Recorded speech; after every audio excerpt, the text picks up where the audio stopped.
தினத்தில் விஜயகாந்த் வியஸ்காந்த் அவர்களுக்கு யாழ் மாவட்டத்தைச் சேர்ந்த நேற்றைய தினம் எல்பிஎல் போட்டியில் ஜெஃப்னா ஸ்டேடியன்ஸ் அணிக்கு போட்டியிட்டு இந்த நாட்டில் தமிழரை பெருமைப்படுத்திய விஜயகாந்த் வியஸ்காந்த் அவர்களுக்கு என்னுடைய வாழ்த்துக்களையும் இன்றைய தினத்தில் என்னுடைய அவர்களுடைய பிறந்தநாள் வாழ்த்துக்களையும் இந்த இடத்தில் நான் சொல்ல விரும்புகிறேன்.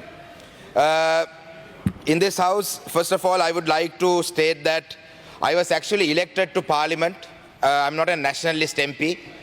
I heard there were some rumors about me saying that I was given a slot on the national list, but I was actually elected to parliament and I got the highest number of preferential votes in the Batticaloa district for the TNA because a couple of members came and asked me if I was a nationalist MP, so I have to put that on record. I'm very happy to speak today on this debate where we are debating about the tourism ministry, Ministry of Ports and Shipping, and the State Ministry of Aviation and I think export development zones. I'm very happy to speak today because I feel that these areas really need to be given attention in the north and east of Sri Lanka because these areas really could help transform the economy of the north and the east of this area.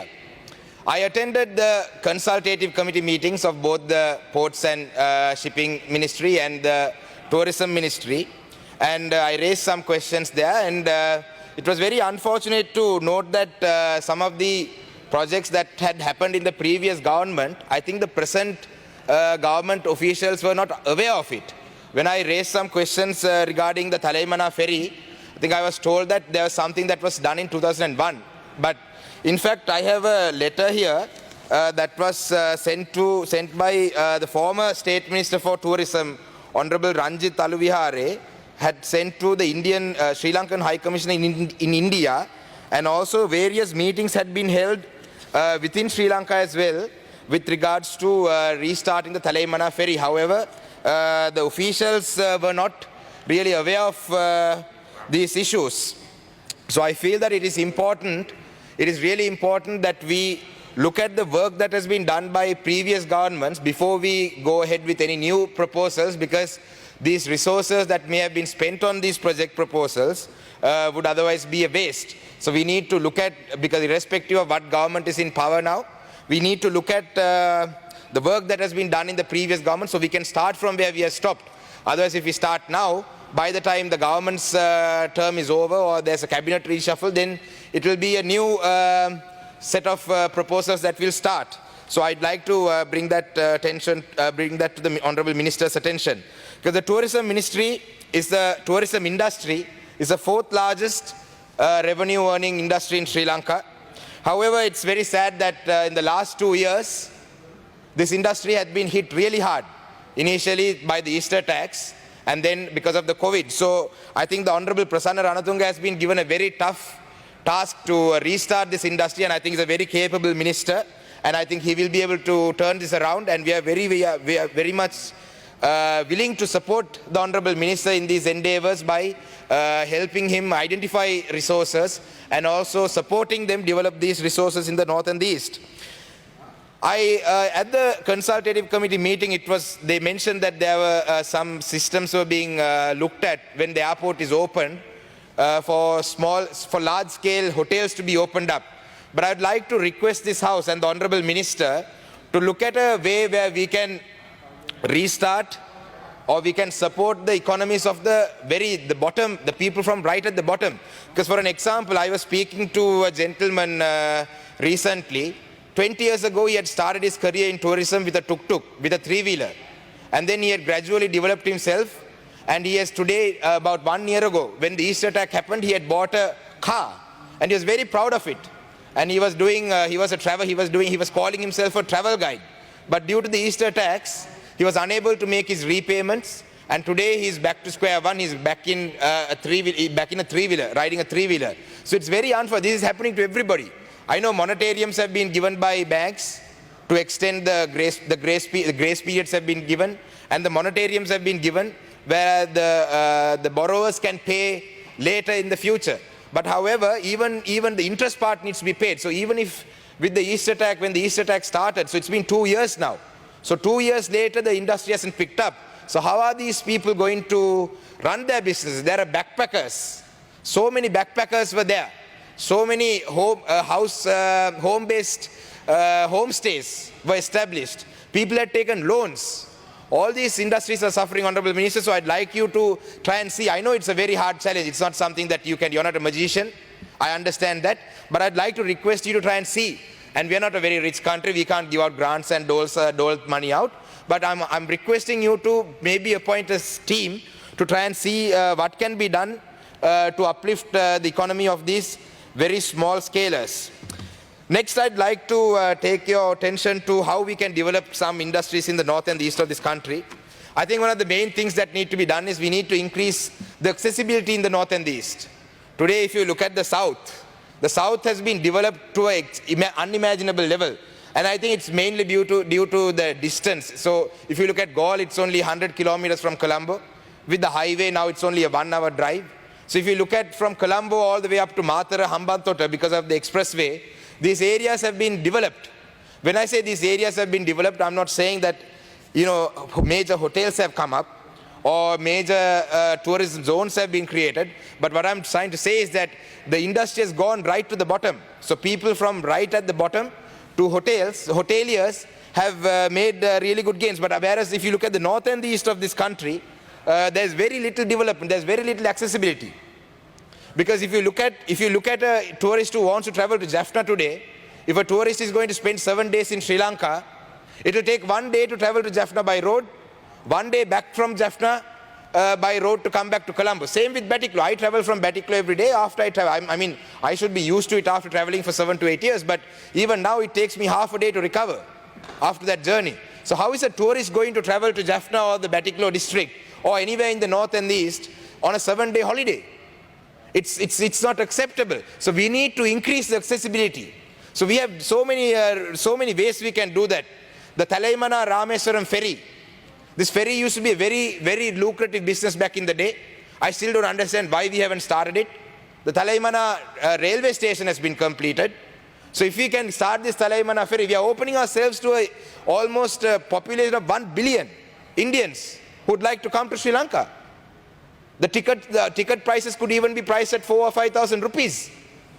How many tourists could come in? And they will support the local industry more than the tourists that we are getting now.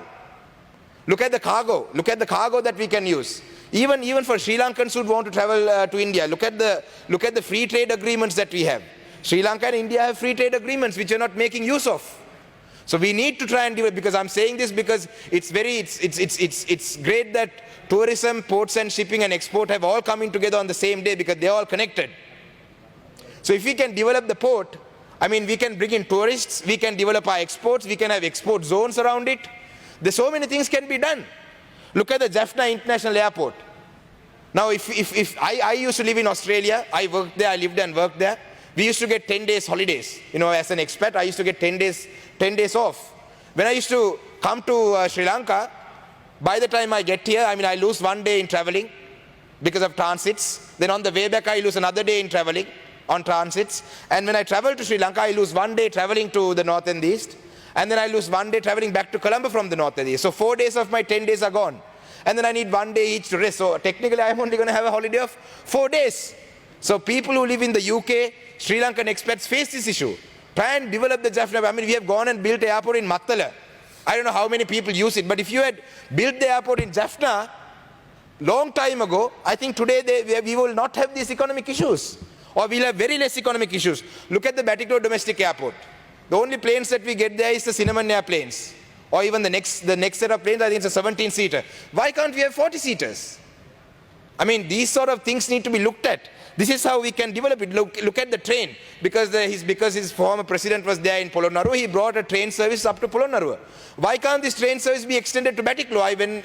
I went to the consultative committee meeting yesterday when Honorable Gami Lokuge was also there, and I mentioned this there. Upgrade the track. That is how you can bring tourists into the north and the east. Otherwise, how are they going to come? Why would they come?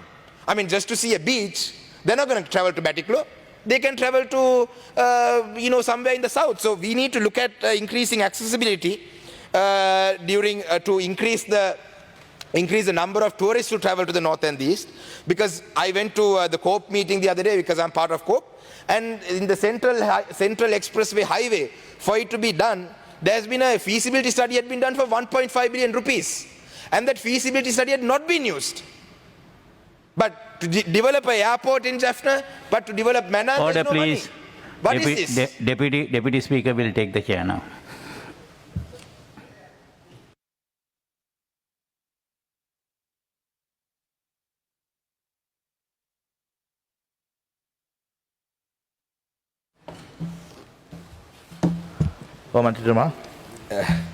Oh, thank you.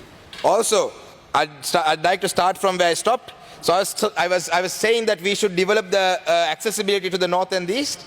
And once we develop the accessibility to the north and the east, okay, let's say we finally get tourists to come to the north and the east. What's there to be done in the north and the east? That's the next question that we'd like to address. Now, if you look at Batiklo, sometimes when my friends come to Batiklo, they come and stay at Pasikuda and they'll be like, Masan, kohe deyan yada? Udem meyang Batiklo district puram baan dina. Then I'm scared. Because by the time, if we leave at 8:39, by 12 o'clock, we'll be back at the hotel. Right? So I try and delay it after breakfast. You go to Batiklo town, you get on the boat near the lighthouse, and then you do the tour, you go and see the Batiklo fort, then the Batiklo gate, then the Kalladi bridge, and then you come back to the hotel. Right? So we need to, as Singing Fish said, that used to be a long time ago, we can't hear them anymore. So, we need to create opportunities in Batiklo. I mean, look at the resources that we have in Batiklo. Batiklo has a lagoon that is nearly 80 kilometers long. I don't know how many people are aware of it. Right? It's got the same atmosphere as Kerala.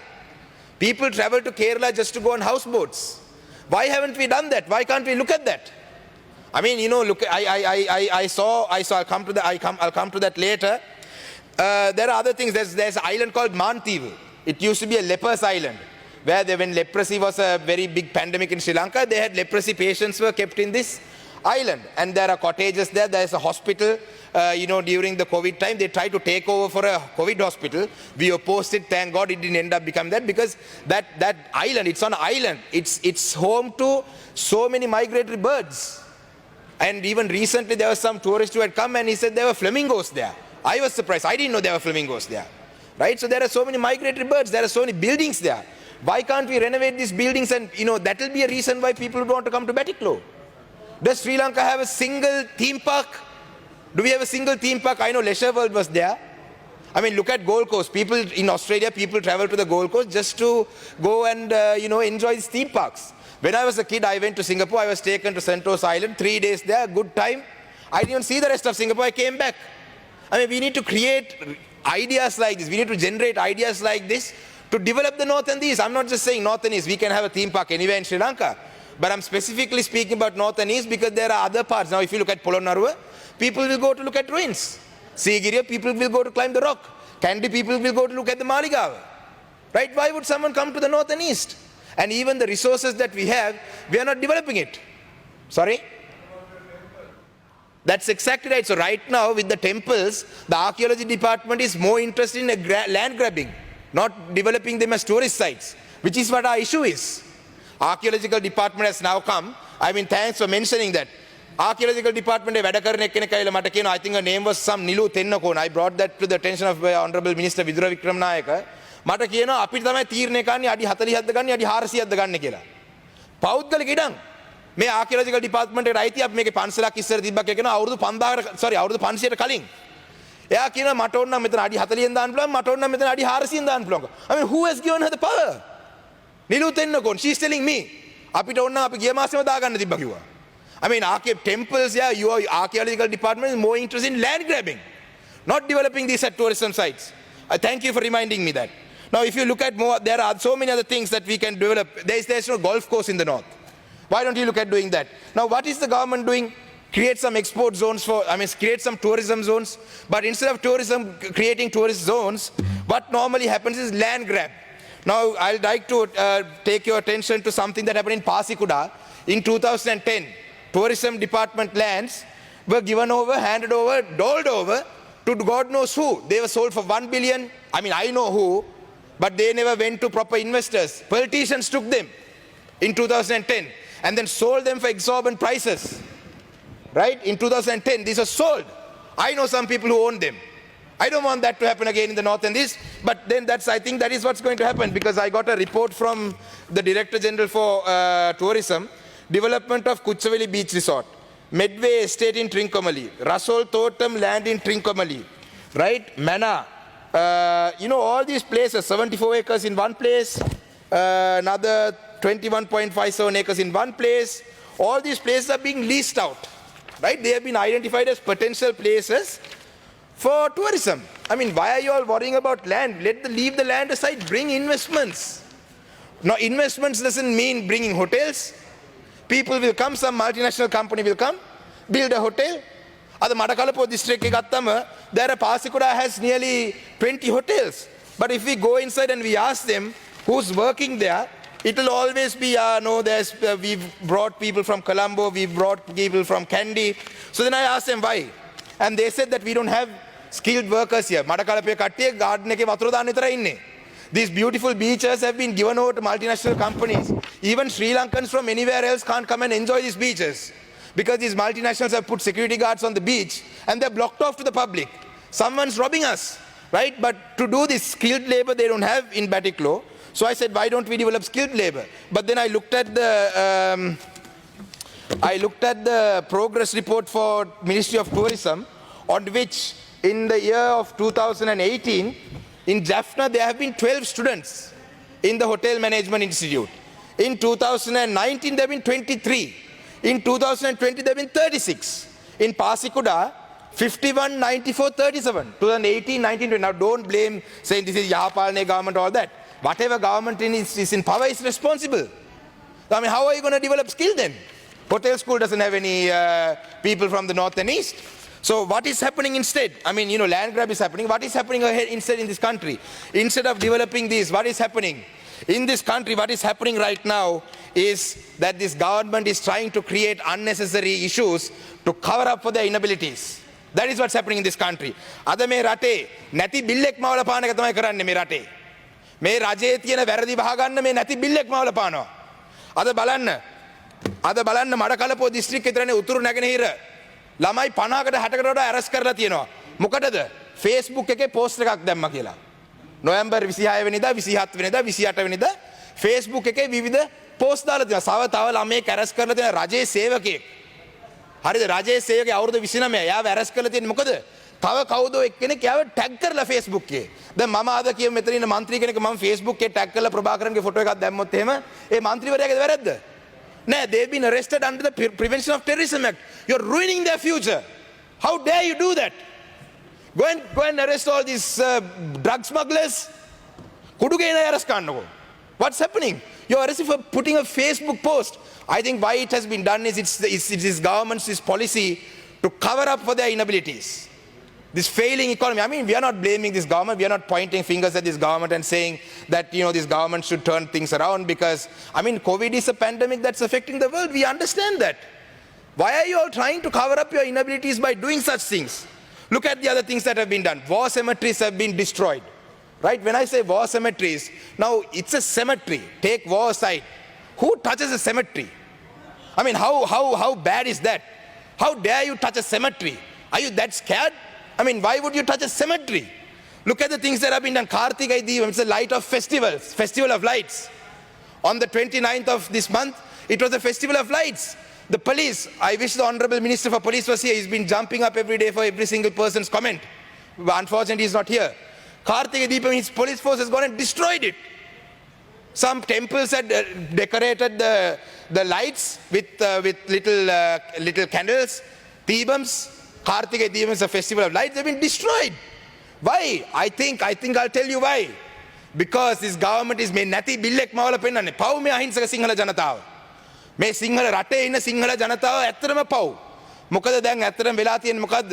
දැන් ඊයේ GG පොන්නම්බල මහත්මයා කතා කරපු මේකෙන් මිනිස්සු ඔක්කොම හරි සතුටෙන් ඇති. අන්න දැක්කද ජීජී පොන්නම්බල පාර්ලිමේන්තුවේ මෙහෙම කතා කරා. අපේ සරත් වීරසේකර මෙහෙම කතා කරා. අපි ගෝඨාභය මහත්තයාට ඡන්ද දුන්න නිසා තමයි මෙහෙම කතා කරේ. This is all nonsense. This is all nonsense. There is no issue in this country. You all are creating an issue. Because you're not able to manage this country, you're creating issues. This is how Zaharan happened. I'll tell you, you're pointing fingers at Muslim politicians and innocent Muslims in this country. How did Zaharan happen? Zaharan happened because you all created Zaharan. This, I don't know which government, one of the governments created Zaharan. Alutgam attack. I read on the page, I read one of the investigations. අර east attack එකට සම්බන්ධ වෙච්ච ළමයෙක් කියලා තියෙනවා. එයා Aluthgama attack එකෙන් පස්සේ තමයි යාගේ හිත වෙනස් වුනේ කියලා. You keep attacking the minorities like this, what is going to happen? Naturally they are going to react in some way. Maybe they were exploited by some other force. Naturally someone is going to use them. So Alutgama incident, why was that created? Who created that? Then look at the issues after that.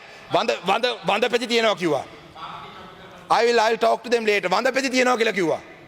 I mean, what is this? Doctors are, you're creating unnecessary unrest in this country to cover up your inabilities. Now look at what's happening. I mean, you know, the Honorable Minister was talking about people who should be ashamed, right? I am ashamed as a Sri Lankan today. Look at the Muslims. I mean, what are they asking for? They are asking for their last rites. They are asking for their janazas to be buried. You know, these innocent Muslim people, they live all their lives according to the Quran. And right towards the end, their last right, you're taking it away for politics. You all should be ashamed. I'm ashamed. And I'm ashamed of all the Muslim politicians who supported this government for the 20th Amendment. இந்த இடத்தில் கிழக்கு மாகாணத்தை சேர்ந்த ஒரே ஒரு பாராளுமன்ற உறுப்பினர் மட்டும்தான் இஸ்லாமிய பாராளுமன்ற உறுப்பினர் இந்த அரசாங்கத்துக்கு 20ஆம் திருச்சட்டத்துக்கு ஆதரவு அளிக்காத. இந்த பாராளுமன்றத்தில் இருக்கும் அனைத்து கிழக்கு மாகாணத்தை சேர்ந்த இலங்கையில் இருக்கும் அனைத்து இஸ்லாமிய பாராளுமன்ற உறுப்பினரை பார்க்க அவமானமாக இருக்கு. என்றால் உங்களுடைய மக்களுடைய அந்த இறுதி சடங்கை செய்யறது கூட அனுமதி அளிக்காத ஒரு அரசாங்கத்தை நீங்க ஆதரவு அளித்திருக்கீங்க. People are going to courts. Minorities are going for courts. Why? What are they going to courts for? For their basic rights. They are going to courts. They are going to courts because you're not letting them bury their bodies. Tamil people are going to courts for fundamental rights. I went to courts in Batiklo. Why? Because there's a mother who wants to light up a lamp in remembrance of her son. A father wants to light up a lamp in remembrance of his son. For you all maybe it's LTT. For me, for him, for us, it's a different thing. But for a mother, the son is a son.